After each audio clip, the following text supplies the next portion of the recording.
वाराणसी में गंगा नदी में हुई दो घटनाएं।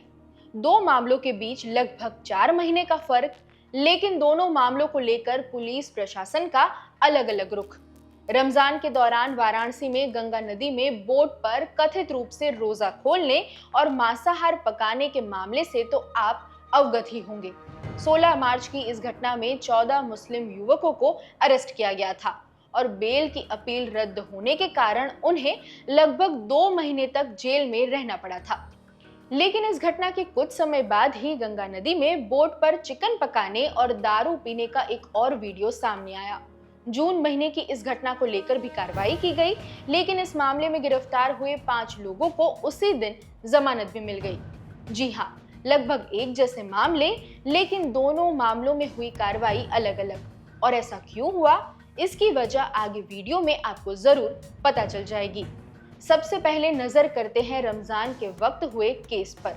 16 मार्च को भाजपा युवा मोर्चा वाराणसी के अध्यक्ष रजत जायसवाल ने गंगा नदी में नाव पर कुछ मुस्लिम युवकों के रोजा खोलने का वीडियो सामने आने के बाद शिकायत दर्ज कराई। उन्होंने आरोप लगाया कि युवकों ने चिकन बिरयानी खाई थी और खाने का कचरा गंगा में फेंका और हिंदुओं की धार्मिक भावनाओं को आहत किया। अगले दिन पुलिस ने इस शिकायत के आधार पर 14 मुस्लिम युवकों को गिरफ्तार कर लिया। गिरफ्तारी के 2 दिन बाद उन पर जबरन वसूली जैसी गंभीर धाराएं भी जोड़ी गई। हालांकि पुलिस ये स्पष्ट नहीं कर सकी थी कि जबरन वसूली की धारा किस आधार पर लगाई गई थी। शुरुआत में आरोपियों पर भारतीय न्याय संहिता की कई गंभीर धाराएं लगाई गई थी, जिनमें धार्मिक स्थल का अपमान, धार्मिक भावनाएं आहत करना, धार्मिक आधार पर समूहों के बीच दुश्मनी को बढ़ावा देना, सार्वजनिक उपद्रव, सार्वजनिक जल स्रोत को प्रदूषित करना, लोक सेवक के आदेश की अवहेलना और जल प्रदूषण निवारण एवं नियंत्रण अधिनियम 1974 की धारा 24 शामिल थी। वहीं इसी केस में 19 मार्च को पुलिस ने आरोपियों पर बीएनएस की धारा 308(5) और आईटी एक्ट की धारा 67 जोड़ी, जो कि क्रमशः हत्या या गंभीर चोट की धमकी देकर जबरन वसूली और अश्लील कंटेंट प्रकाशित या प्रसारित करने से जुड़ी हुई है।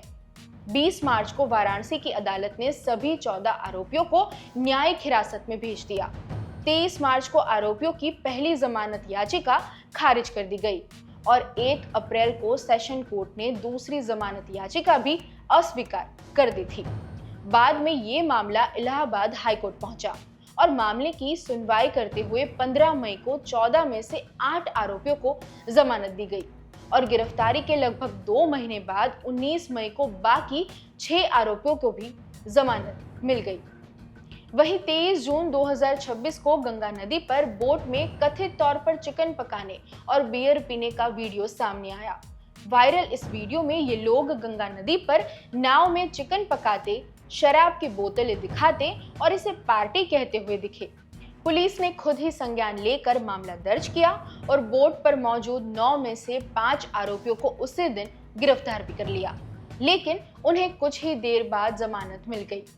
दिलचस्प बात ये रही कि एफआईआर में भारतीय न्याय संहिता की धारा 196(2) एवं 299 लगाई गई थी, जो कि धर्म के आधार पर नफरत फैलाने और धार्मिक भावनाएं आहत करने के आरोप लगाती है। लेकिन इससे उलट अदालत में पेश किए गए चालान में गिरफ्तारी का आधार केवल किसी संभावित संज्ञेय अपराध को रोकने के लिए पुलिस द्वारा एहतियातन गिरफ्तारी बताई गई। यानी 16 मार्च की घटना में एफआईआर में बाद में अलग से आरोप शामिल किए गए और इनके बारे में कोई स्पष्टीकरण भी नहीं दिया गया। वहीं दूसरी ओर जून महीने में सामने आई घटना में एफआईआर में लगाए गए आरोप कोर्ट में दिखाए गए चालान से गायब दिखे। 16 मार्च की घटना में नामजद आरोपी थे आजाद अली, आमिर कैकी, दानिश सैफी, मोहम्मद अहमद, नेहाल अफरीदी, महफूज आलम, मोहम्मद अनस, मोहम्मद अव्वल, मोहम्मद तहसीन, मोहम्मद अहमद, मोहम्मद नूर इस्माइल, मोहम्मद तौसीफ अहमद, मोहम्मद फैजान और मोहम्मद समीर। वहीं जून महीने में सामने आए वीडियो को लेकर दर्ज की गई एफआईआर में नामजद 5 आरोपी थे: दीपक कुमार, अरुण कुमार साहनी, राहुल साहनी, अजय साहनी और अनुराग निषाद। जून महीने के नवीनतम मामले को लेकर ऑल्ट न्यूज से बातचीत के दौरान दशाश्वमेध थाने के एसएचओ संतोष कुमार ने साफ किया कि अदालत में दाखिल चालान के अनुसार गिरफ्तार किए गए लड़के पर्यटकों पर चिल्ला रहे थे और पुलिस के समझाने के बावजूद वो नहीं माने, जिससे शांति भंग होने की आशंका थी। 23 जून को दर्ज एफआईआर के बारे में संतोष कुमार ने कहा कि आरोपी गंगा के पवित्र तट पर नाव में शराब पी रहे थे और चिकन पका रहे थे। पुलिस के अनुसार ये करना सामाजिक मर्यादा और सार्वजनिक शालीनता के विरुद्ध था तथा इससे करोड़ों हिंदुओं की धार्मिक भावनाएं आहत हुई थी। इसी आधार पर आरोपियों के खिलाफ मामला दर्ज किया गया था।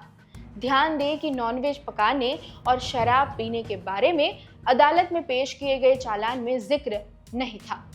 जब ऑल्ट न्यूज ने एसएचओ से इस बारे में पूछा तो संतोष कुमार ने कोई स्पष्ट जवाब नहीं दिया।